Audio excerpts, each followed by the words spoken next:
Welcome to the Eagle Eye Podcast. The #1 show to bring you all things Club America and English. Oh, what a strike! Club America! Your hosts for today are Ivan Pineda, Cristian Rosendo, Alexis Juarez, and everyone's favorite cowboy, Dylan Jimenez. Goal! Now let's hit the field and start the show. America! Hello, ladies and gentlemen, and welcome back to another episode of the Eagle Eye Podcast. Welcome to our Lady Aguilas section, where we're going to be talking all things America Femenil. We're going to be recapping that 2-1 victory away from home at Queretaro Stadium. And then, of course, we're going to be talking a little bit of Guapa news, some international updates for the ladies, since we are going to have a kind of 2-week period and so forth with the Lady Aguilas. So to talk about all of that with me is none other than my co-host. It is Brooklyn's very own AJ. AJ, how are you, my friend? Doing good. Body, stress as usual because aerobic training and yoga. Gonna have Pilates tomorrow, so there's gonna be more pain on my body. But on the bright side, I gotta talk everything Lady Aguilas tonight. Definitely, all of our fans are much more anticipating us to hear more of your Pilates and how that's going. I'm sure that everyone's pretty excited to hear an update on that. But like you mentioned, we're here to talk all things America Femenil. It's going to be a short episode. It's not going to be a long one because all we're really going to do is going to be recapping what happened at Querétaro. Talk about some of the goods and some of the bads, of course. Is it still #Fuera Cuellar? We'll talk about that a little bit later on in today's episode, and we'll talk a little bit about the international break for the ladies that are going to be participating in the Mexican national team game, and then I'll give maybe your prediction for the game against Costa Rica. So you ready to talk all things America Femenil? I'm ready whenever you are. Alrighty then, with that said, America ends up walking away with 3 points at the Corregidora last week. When was it again, AJ? Was it on a Friday? Yes, it was on a Friday. Oh God, it feels like it was so long ago. But yes, America Femenil walked away with all 3 points with a 2-1 victory away at Querétaro. Talk to me a little bit about this game for you, because I know you were covering it for us, and you were actually the one that was able to watch the majority of this game. Was there any significant improvements, AJ? We talked about this being kind of a very pivotal state in the season, as to where you've gotten you need that result to kind of shift you in the right direction for this season to mean anything at this point. And so the ladies get the 3 points, which I think is the most important thing.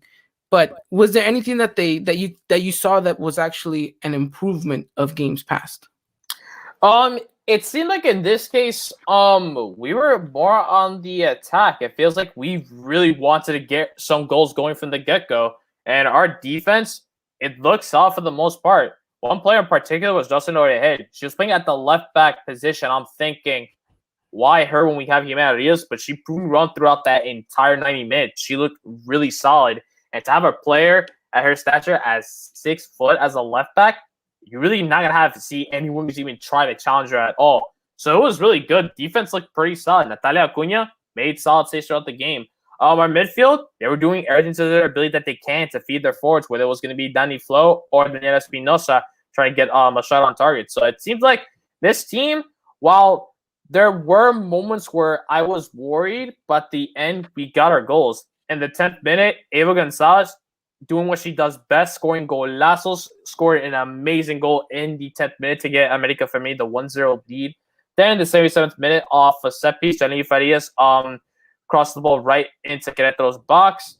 A bit of deflection was happening in the box, but Daniela Espinosa, she found the ball, slots the ball in the back of the net, and gives us the second goal of the match. But then, silly penalty happened, 82nd minute, Querétaro scored, but then all in all, at the very end, we won. We got all 3 points, and people are starting to think maybe something might have changed. Maybe Guerrero probably might have realized if we don't get 3 points here, it might as well truly just be fuera Cuellar with the hashtag, I will get sacked. But hey, he saved himself this time. I think it's still fuera Cuellar. I don't think that this one game kind of saves it all for America Femenil. Well, I could be wrong. At the end of the day, we could look back from the season and be like, yeah, that Querétaro game really changed everything. The ladies went back on track. They went on kind of an unstoppable ride, whatever the case may be, right? But for me, I think that it's still too early to be like, no, yeah, let's forgive Cuellar. We're back in it and all that stuff.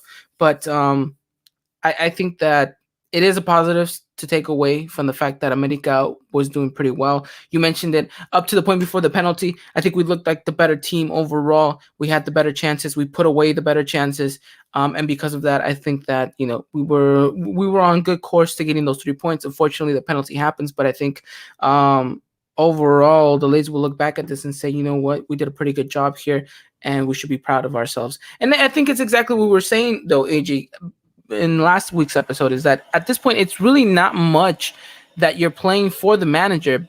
You're playing for yourselves, for your teammates. And I think, could there be that argument made when watching this game? It really felt like it, because just at this point, everyone's really doubtful in Guerrero's ability to really manage a team. So at this point, we have to look at the players themselves, and they're going to have to once again have to carry the job and do everything to their abilities to get 3 points. And I think that's what was the case. Like I mentioned before, there were some moments in the game where Queretaro was getting shots, while our defense and Natalia Queen were doing everything to her abilities to prevent goals from being scored, which is good, but I don't want to scare like that again. But all in all, it just felt like this team, I think it was like their wake-up call this time, and especially against a solid team like Querétaro, they need these 3 points, and they got the 3 points. And I feel like so far, a little bit of that pressure is relieved off of their shoulders, considering they're going to be heading to the international break, so they got a lot of time to get themselves situated before they head back into the season. But all in all, just really feel like the women's this match, they did it all for themselves, honestly. And I think that's the important thing to kind of take away from this as well, is that, you just mentioned it, a little bit of that weight off their shoulders, not all of it, of course, entirely. But I do think that there's a sigh of relief in and around the training camp, knowing that, okay, we got the 3 points before the international break, because if we didn't, there would have been a storm of brewing. So it's promising, but I think we'll just leave it at that, promising in itself. I want to read just a quick comment right here by Jonathan Hill saying, why do you only talk about the female team? Well, Jonathan, we talk about the female team because it's Thursday, and Thursdays are the females team's podcast. If you want to hear all things about the men, you can join us on Tuesdays when we do talk all things men's Aguilas as well. But there you guys have it. We cover both of the teams, whether it's the men's or the females. They just have a separate day where we talk about their own separate problems and or triumphs, as the case is, because both teams went against Querétaro, which is a promising thing, isn't it, AJ? Yo, indeed. When I come to realize we actually beat both Querétaro teams, that's a good thing, and I'm happy. Definitely. All right, let's talk a little bit about Eva here, because I think that's someone that we definitely need to maybe give her praises, because I think she has been overall one of the best players throughout this season. I mean, there's no doubt about it that she has a rocket of a shot, and she knows how to place it and where to place it. Talk to me a little bit more about Eva and what she brings to this team, and is she the savior for América Femenil this season? In midfield, she's proved her worth since we first signed her. We already talked good things about her. She was really solid when she played at San Jose University in New Jersey, having really good stats in college, and then when she came to the Liga MX, I feel like everything just transitioned right into the Liga MX Femenil, which is great. And to think that that someone who has not have any experience in this league, you think they struggle at first. I feel like it's just from the get. It's as if she's been playing from the start, and she seems to know what America's system is like, and it's just great. Ever since Vero Perez got injured, people are going to wonder who we even have to replace her in that starting 11. We look at Eva Gonzalez, it's like, okay, let's see what she could do. And since she substituted in that first game against the Guys, I'm saying she scored her first goal, and you're like, well, that was quick. Look at that. And I feel like since from every single game in, I feel like she has solidified her spot in this starting 11. I feel like no one can truly replace her. She just does everything you want in a certain defensive midfielder. We had Zuma Hernandez, where we praised her back then for which she did a lot of defense. But I think with Eva, she's like a bit of everything, like a Swiss Army knife in midfield. She can attack, she could defend, and she could just play that center mid position where she just needs to set up plays for her teammates. And like you mentioned, a rocket of a shot. It seems like every time she lets one out from 30 yards out, it always seems to make contact with the goalkeeper or it goes right into the back of the net. And it's just amazing to see how we have a player like her playing in our team. representing the team's colors and play every single game with 110%, which is what we'd like to see from every single player in this team. And you know what? The interesting thing to note about this, AJ, is that this was a player that probably was not going to be with the team this season. As you remember, early on in the season, there was big rumors that she was going to be leaving the club, that she had maybe some personal things to take care of back home, and that she wasn't going to be available, and that she wasn't going to be with the team. And it would have been a huge loss. I don't think we would have won games without Eva. Not to say that we've won plenty of them this season, but she has been instrumental in each one that we have walked away with 3 points. So it's crazy to think that, wow, this was a player that we almost let go of. And the fact that we didn't, well, thank goodness that we didn't, AJ, because she has been a solid of a player in the midfield. And overall, I think that she could be the key for America turning this back around. Of course, though, I'm not saying Eva Gonzalez can do everything on her own. She's going to need the help. She's going to need the support. But this is someone who I think can carry kind of that burden of, all right, I'll carry the team on my shoulders. You just mentioned it, AJ. Such a versatile player. Can attack, can defend, can do them both at the same time. It's very, very just amazing to watch. Just watching her game unfold on the pitch, you think to yourself, man, this is a player with just loads of potential and just a bag of skills that you just know that the more time she's given, the better of a player that she's going to be. And I don't think anyone can move her from that starting 11 spot at this point. Yeah, no, I mean, it's great to see how we're going to have now internal competition for that position. We have Zulma Hernandez and we have Vero Perez, who's going to be coming back from injury. She's almost 100%, but it's going to be interesting to see, can someone really take Eva Gonzalez out of that position? Because I feel like at this point, mention again, I feel like she secured her spot in the starting 11. And a lot of fans always talk highly of her to see how great she does every single game. You maybe get that 1 or 2 games where it's like she's looking off, we sub her out. But for the most part, she's always doing her job that she has to do and play the full 90 minutes of every single game. I think, yeah, like you just mentioned it, she's finding consistency in her game, and that's the most important part. So she can continue to do that. Then, you know, she is going to be, I would imagine, the key for America going forward. But it's interesting to note, too, I think, like you mentioned, you know, she is a player that can play both center defensive mid and the center mid spot. So really any midfielder at this point, you know, I know Casco has been playing there. Jen Munoz is playing there. I think, you know, on top of the players that you just, you know, talked about, there's a lot of internal competition. And the only one that solidified that spot so far is Eva. So everyone else is still up for grabs, but I don't see anyone, you know, taking Eva's spot anytime soon, which is an important thing. Really, really important. But any other player that stood out to you? I know Danny gets her goal back on the score sheet. That's important. You just mentioned it. Natalia Cunha made a couple of good saves.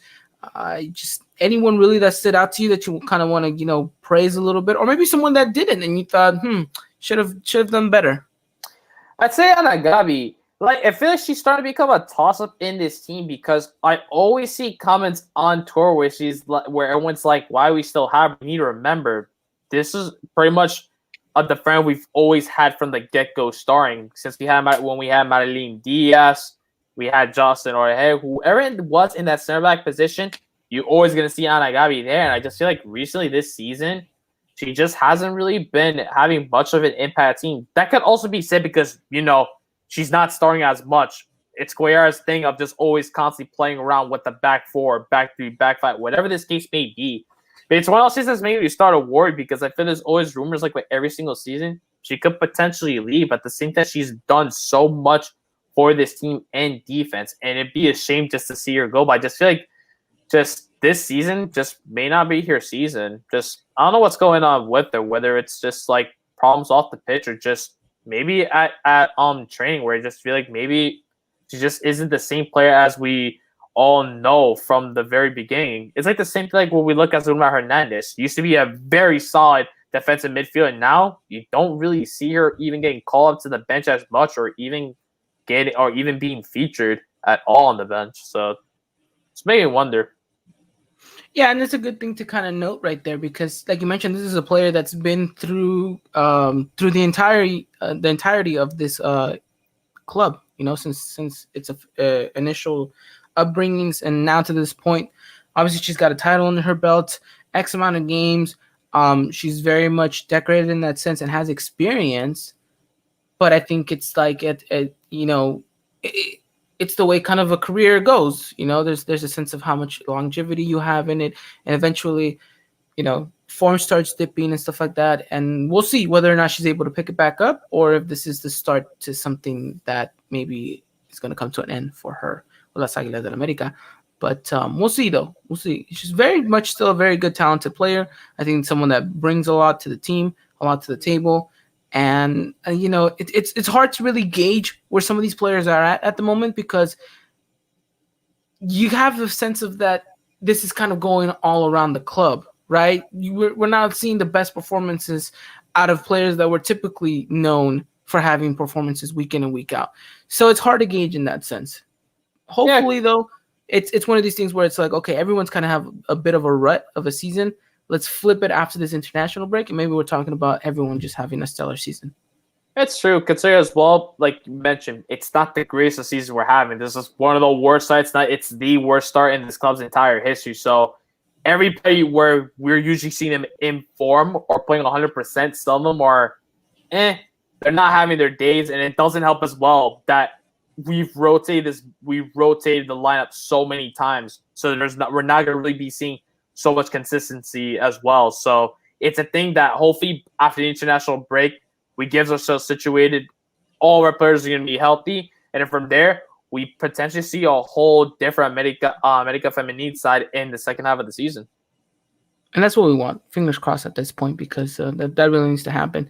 But anything else to talk about in regards to Querétaro versus America? I just really like the hustle from Monica Rodriguez. Just really love how in every single game, she's always going for that ball no matter what. No matter who has that ball, she is dedicated to getting that ball away from that player's foot, doing whatever it needs to be, whether she's got to do a slide tackle, she got to put in an elbow, have to grab a player's jersey, whatever that case may be. And even when she'll even have a little talk or two with the referee saying, like, that's a foul, okay, whatever, that's not a foul. I just like that from her, just the hustle. And I'd like to mention Danni Farias. It's not to say that, she playing Chivas or anything. It's just like, nah, I don't want, but anyone's welcome to my team. If it's any way that could potentially benefit this team, my arms are open, like, welcome to this team. And she's been doing a really good job. I'd say in every single game, there's not been a point where, like, there's anything for me really pickpocket from her. Maybe the only times where maybe she makes a defensive error, like, once or twice in the game, but all in all, it doesn't really cost us a goal or anything like that. And her set pieces, my goodness, she could send a ball throughout the other side of the field. She could be in the NFL at this point taking the goal kicks. Like, she always seems to find someone right there and have the player's head get a touch or their foot. I'm genuinely really impressed. And she was the captain in this game. That's our 7th captain in 7 games. But it's one of the captains where I'm like, I could potentially see it. And you mentioned it as well, Ivan, with her experience that she has, where she played in college and that she also played in Liga MX and on the Mexico women's national team. It's like she could actually be a candidate for this team. If we really need someone in a strength position to be a captain, Danni Farias could definitely be one of them. Definitely. So I think there's some positive things to take away from this match overall. Some players putting in a pretty good shift.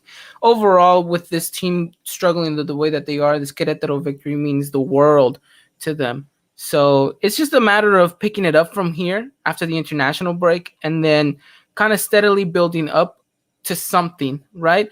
Because it's going to be very heartbreaking, I would imagine, for the team overall to, get this very important win and then really not track back off of it and continuously, fall time and time again to, results. So hopefully that is not the case, but we'll see where we're at in a couple of weeks from now, AJ. I think that's a really important thing. But yeah, America walks away with 3 points at the Corregidora, and so starts the international break, AJ. So starts the international break. Alrighty then. Well, move on. We're gonna move on into our next segment in just a second, but I do want to highlight this comment from Jacob saying, "You guys are my favorite podcasters, if that's even a word, but Keep up the good work, guys. Awesome. Thank you, Jacob. I know that you're talking just about myself. AJ is not really included in that statement. I'm kidding. Wild. I'm kidding. No, honestly though, thank you, Jacob. It means the world to us, and we will continue to keep up the hard work. AJ sleeps about maybe 2 to 3 hours a day, just because he keeps constantly working on the podcast. So we're gonna keep doing what we do. But all right, AJ, how about we move on into our next segment about Coapa news? But hold on. Today's episode is brought to you by Foot Cult, AJ. If you didn't know that already, well, you should know now. Don't forget to go use the discount code EEP at checkout to get 10% off Foot Cult products. If you guys haven't done so already, we've talked about it plenty and plenty of times. They got some great merchandise that just dropped. They got a couple more stuff coming your guys' way in the next upcoming weeks. So we promise you guys, this is something you guys want to get a hold of. We just had Brian on, someone who is very well vested within Foot Cult, part owner, and he was telling us that there's going to be some very rare stuff that's going to be dropping, some very cool things. So if you guys haven't done so already, make sure you guys follow them over on Twitter and Instagram. And use EEP to get 10% off all Foot Cult products. Again, thank you to Foot Cult for sponsoring today's episode. But okay. All right, AJ. Any Coapa news to talk about in regards to this week? Yes, we have some news. So to start things off, Renata Mascherelli, the foreign starting goalkeeper for America Femení, she's back in training. It seems to get herself into the rhythm of things. So potentially by the end of the international break, I think she'll be healthy and ready to and be featured on the bench again or anything. Who knows? Knowing how Queretaro is, probably see her in that starting 11 again. Fernanda Pina, it seemed like she did suffer an injury from a couple of games back, but it seems she's also getting herself back into training as well, so that's really good to see. One of our backup forwards. Veronica Perez, she did make a post on her Twitter saying how she is 90%, which is very good news to see. Almost at the 100% and ready to get herself back into the starting 11 and get herself on the bench. Always nice to see what a really good center defensive midfield like her come back. And then for the international news, as we mentioned multiple times, 3 America Femení players get called to the Mexico women's national team. Montserrat Hernandez, Daniela Espinosa, and Justin O'Hara all got called up. So really great things to see. And then as you didn't hear, it's international break. So America Femení, they will not see any action in the Liga MX Femení until the 25th of February, but they're still training. They're still training. They're still going out there. They're putting in the shift. And quite thankfully, I'm happy for the international break, AJ.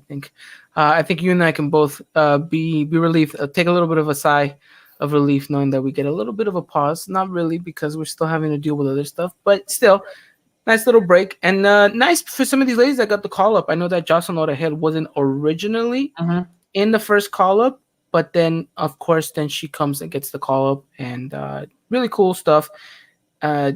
We talked about this off camera, AJ. We're really hoping that this international break for these 3 individuals specifically means that this is going to boost their overall confidence, and a pretty good performance with the Mexican national team will mean that we'll see, hopefully, that carry over onto America Femenil and maybe inspire and kind of maybe, contaminate a little bit the environment over in Coapa, and then we'll see the best out of all of our ladies. So we'll have to wait and see. But I will ask you a question in regards to this Mexican national team in just a second, AJ. But I do want to read off another comment from Jacob. It says, out of Renata Mascherelli, Natalia Acuna, and JD Gutierrez, who do you guys prefer as the starting goalkeeper? This is a very fun question. I love it. AJ, what is your answer? Renata Mascherelli. She's my starting goalkeeper. Oh, okay, nice, very good. That's the answer you're going with, and I like it. I'm a little bit up in the air right now. I am either thinking Renata Mascherelli or JD. I'm leaning a little bit towards Renata because of the great season that she's had. And a goalkeeper myself, someone who's had a really good performance, should not be discredited or be taken out. So at the moment, I'm leaning towards a little bit of Renata, but I'm a huge JD fan, so it's still kind of up in the air for me. I think they're both tremendous goalkeepers. They both have their own set of talents and they're both set of skills. But overall, I think America's in good hands, in regardless of any of those 3. So we'll have to wait and see. But yeah, great question, Jacob. Thank you. Okay, AJ, let's talk about a little bit about the Mexican national team. Let's talk a little bit about Danni Minosa in specific. So she obviously gets the call up, due to the fact that she had quite the season last tournament, and then she's bagging a couple of goals this season. We've mentioned that she hasn't had the best of starts, and that maybe this call up should or should not be merited. But either way, she has it. My question is, do we see the best out of Danni now after she comes back from the Mexican national team camp? That's a whole confidence boost right there, especially under a completely different manager than the Mexico women's national team. Christopher Queretaro, he's gone. Where hopefully I'm never gonna have to see Danni Minosa play as a right midfielder again and play in her true position, which we all know what it is, and that's her being a forward. Monica Vergara, she's done a lot. She's a name that you know in Mexican women's soccer, and she's done a lot. And now for her to be the manager of this team and call many players from the Liga MX go, but to see Danni Minosa, that's good things to hear. Like you mentioned, you know how last season went in the Liga. It's something she wants to leave completely behind. It seemed like it's haunting her a bit because, it's a bit of a slow start. She's got 3 goals in 7 games, which is it's okay. But I feel like with this call-up, and especially against a strong competitive team like Costa Rica for 2 matches, she can get some momentum going forward. I feel like if she bags herself a goal or 2 against Costa Rica, that's going to be really good news. That's then trying to say to everyone and to every America Femenine fan, I'm back and I'm ready to do my very best to get to put this team back to where it belongs, and that's at the very top. So for Danni Minosa, this is really important for her to get that call up. I think this is the start to hopefully a very amazing journey for Danni on her scale back to the top of the mountain, right? Because I think she was very much on cloud 9 with America last season, had just surpassed the leading goal scorer. She cemented herself in history as being that player, as our captain. Like everything was kind of on cloud 9 for her. And then obviously the Liga comes around, her misses, her poor performance, and it just kind of has been dwindling. I think she definitely sees kind of a mountaintop that she's kind of climbing. And I think this call up to the Mexican national team camp boosts her in a very good place where she's like, okay, I know I'm still doing stuff right, that I'm going to be called up, that I'm here. If I can continue to do so, maybe I can climb the ranks again. Maybe I can get to the top, and maybe I can earn that captain armband back and lead my team to glory. I think that's the important thing to take away from this overall. But we'll have to wait and see. She's a very good player. She's got loads of potential and just a tremendous amount of skill that I don't doubt that she can find her way back up. And the sooner the better, I think we would be off with having Danni Minosa back in her best form. Let's talk a little bit about Monse, though. This is a player that's doing, correct me if I'm wrong, her first stint with the Mexican national team in a game. I know she's been. If it's at the senior level, I'm pretty sure I think it's got to be her first stint. I would imagine, because she's not really a regular, right? She's not really regular, but she can be a regular, is what we're trying to allude here. So I think she brings a lot of stuff to the table. At the fact that she is really, really fast, and that's not all she brings. She's not just a player that's pacey, but she has the ability to dribble. She's got some very good awareness of the pitch, and she's got some really good passing on her as well. And so I'm just excited to see what she can bring to this Mexican national team. And this Saturday will hopefully be a day where we're talking not just about Danni, but Monse as well. It'd be exciting to see all these, especially with Justin O'Head. She's starting to become a regular on the Mexico women's national team, and to see her get that call up when originally she wasn't, that's good news, because now she gets to bring in to build up more of that momentum that she had in last game against Queretaro, and now bring it to the national team, and especially for Monse as well. She was injured a couple weeks, but now she's back, and hopefully with this, she'll get some more playing time on the Mexico women's national team, and hopefully try to solidify her spot on the at the national level with the team. So it's good to see. She brings a lot to the table. She can run. She can challenge. She can challenge defenders. She could cross the ball. She does a lot on that wing. And then when we're talking with Jocelyn, 6 foot. There's not many women on the national level that are up to her height. So when it comes to set pieces, she's just gonna head that ball right out if it's at the opposite end. But if it's on our end, expected to have her head right on the ball and potentially get a goal. And then for Danni Minosa, she's got pace, she could dribble, and she knows how to score a bunch of goals. Yeah, obviously keeping a close eye on all of our ladies in this international break. And AJ, we can watch this game, right? It's gonna be on TUDN. All right, it's gonna be through the end. What time, AJ? It's going to be at 2 p.m. on a Saturday, February 20th. 2 p.m. EST. Saturday, February, 2 p.m. Eastern time. That is going to be, let me see, subtract 3 minus 2. You get 11 a.m. Pacific Standard Time, 1 p.m. Eastern, and then, 1 p.m. Central, 2 p.m. Eastern. I can do it forward. I just can't do it backwards, AJ. I can't work my way backwards with all this stuff. But yeah, you guys can catch that game live via through then, and like AJ said, we'll keep a close eye. And if something does happen, I'm pretty sure AJ is going to be tweeting about it over on our account, and we'll be tweeting on our personal account as well. So if anything of our ladies happens to be, score a goal, make a really good clearance, maybe score 3 goals. That'd be great. No, yeah, it would be really great. We were just there to support them, and hopefully, like we mentioned, it brings the best out of them, and we look forward to hopefully carrying that over to the América Femenil, which they will be back on the 25th. So it sounds like we have a break, but you think about it, AJ, a week from now, we're right back at it. It's always fun as well because I feel like this season goes by really fast. Especially last season, that was my first season covering every single América Femenil match. For you guys at Eagle Eye Podcast, I'm just like, oh shoot, it's already been like a full season. And like I just thought about towards the end, I was like, I actually covered an entire season. And I remember as if it was yesterday when I said to you guys, oh, I got out early, I could cover the first match of the season. Then from there, rest is history from there. Rest is history. You still owe the fans a title. I'm just saying, letting you know that right now. It'll come soon. It will come soon. It's all on your shoulders. But yes, we expect one very, very soon before the hashtag turns into Fuera AJ. Don't want that to happen. Don't worry, AJ. I've had my Fuera Ivans before as well. So.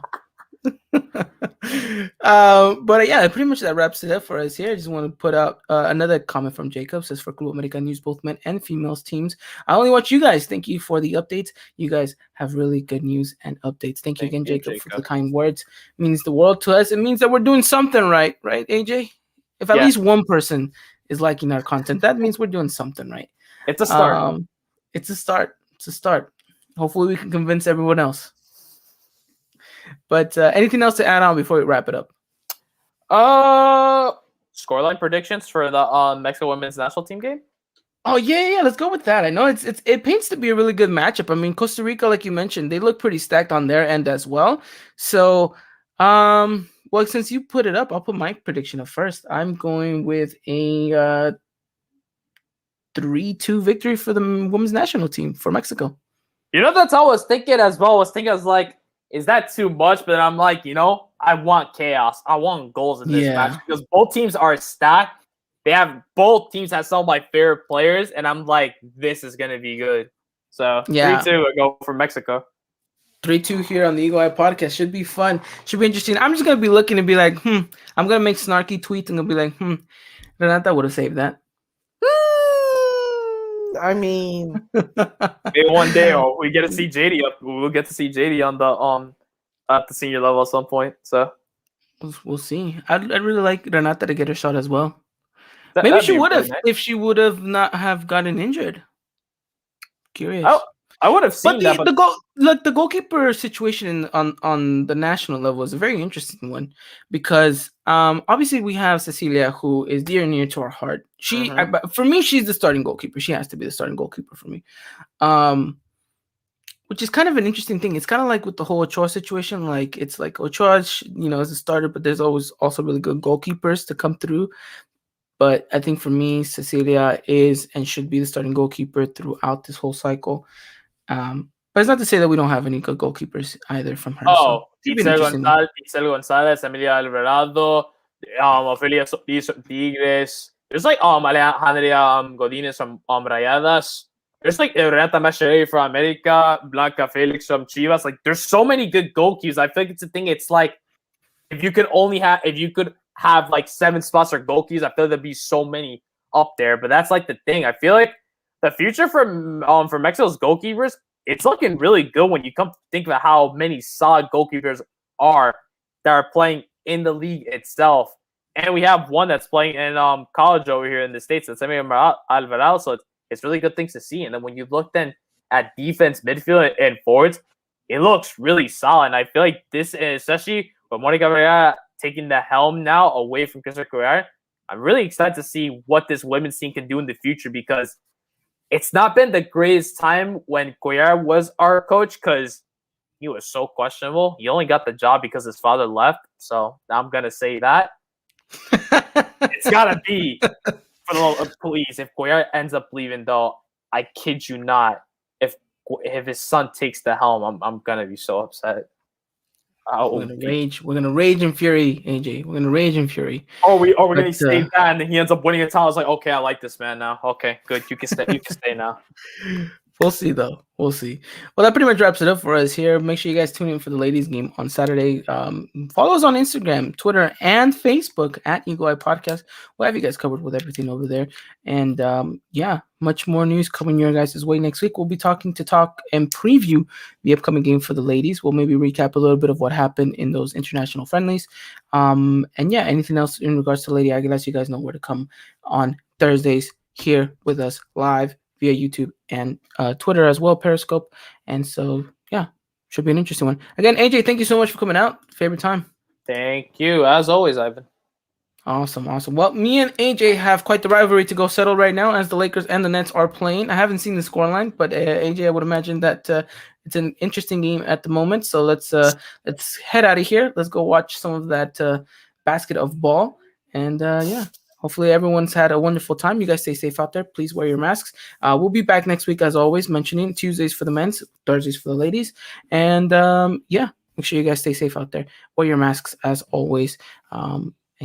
Until next time, guys, take care. And as always, Arriba America. Good night.